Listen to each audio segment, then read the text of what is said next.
These days, if you want to sell a sporty wagon to an American driver, you first got to dress it up in a little SUV drag. That's a lesson that Subaru learned years ago, and one that Volkswagen is only just starting to understand with this, its Subi Slayer. It's the 2017 Volkswagen Golf Alltrack.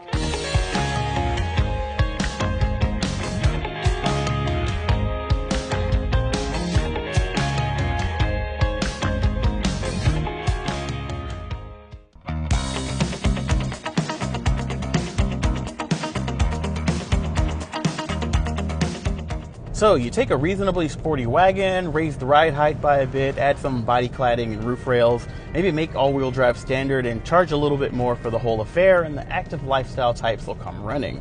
That's why all of my friends who wrinkle their nose at wagons and hatchbacks like Subaru's Impreza keep coming to me telling me how interested they are in Subaru's cute little Crosstrek SUV. It's the same car.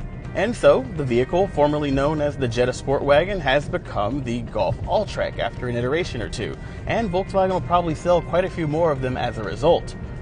Now, the changes from Sport Wagon to Alltrack start with an increase in ride height of 0.6 inches, bringing the overall ground clearance to 6.9 inches. Now, that's not a whole lot of lift, but the body cladding makes it look like a bit more, and I think a lot of people are really just interested in the image. They've also made the 4Motion all-wheel drive system standard, which is technically an all-time all-wheel drive system because its default split is 90 to the front and 10% power to the rear. However, if it detects slip or if you put it in its off-road program with the drive selector here, you can get up to a 50-50 split of torque front to rear.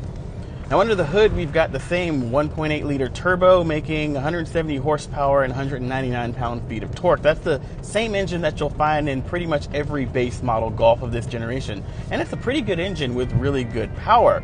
And it's mated here with a 6-speed dual clutch automatic transmission or an optional 6-speed manual.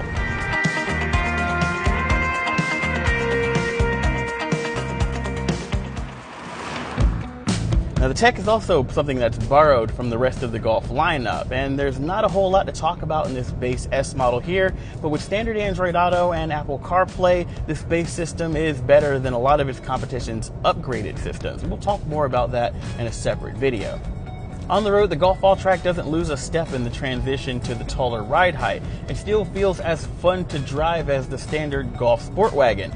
The turbocharged engine has a really good responsive throttle feel, and the steering has an excellent feel to it. Now the off-road performance didn't really impress me. I find that it's a pretty good trail car, but not much more than that. It'll get you down that rutted dirt road towards your favorite beach or maybe up a snowy slope to your favorite skiing spot, but I wouldn't really do much more off-roading than that. Now relative to its natural enemy, the Subaru Crosstrek, the Golf actually comes out looking pretty good. It's got better power, better tech, and it's a lot more fun to drive on the road, even though I think the Subaru has a bit of an off-road advantage. However, Subaru did just unveil a new generation Crosstrek that I think might level the playing field, so that'll be interesting to watch. The 2017 Volkswagen Golf Alltrack is available in S, SE, and SEL trim levels ranging from around $31,000 to $33,000 before options, and it's a cruise missile aimed squarely at Subaru's surfboard and mountain biking set. Should Subaru be scared? Well, maybe not. The newly unveiled Crosstrek looks like a more than worthy adversary for this one right here, but we won't know for sure until we can pit that new Crosstrek head-to-head with the Alltrack. Until then, Subaru's definitely going to want to keep a close eye on the Germans, and so should you.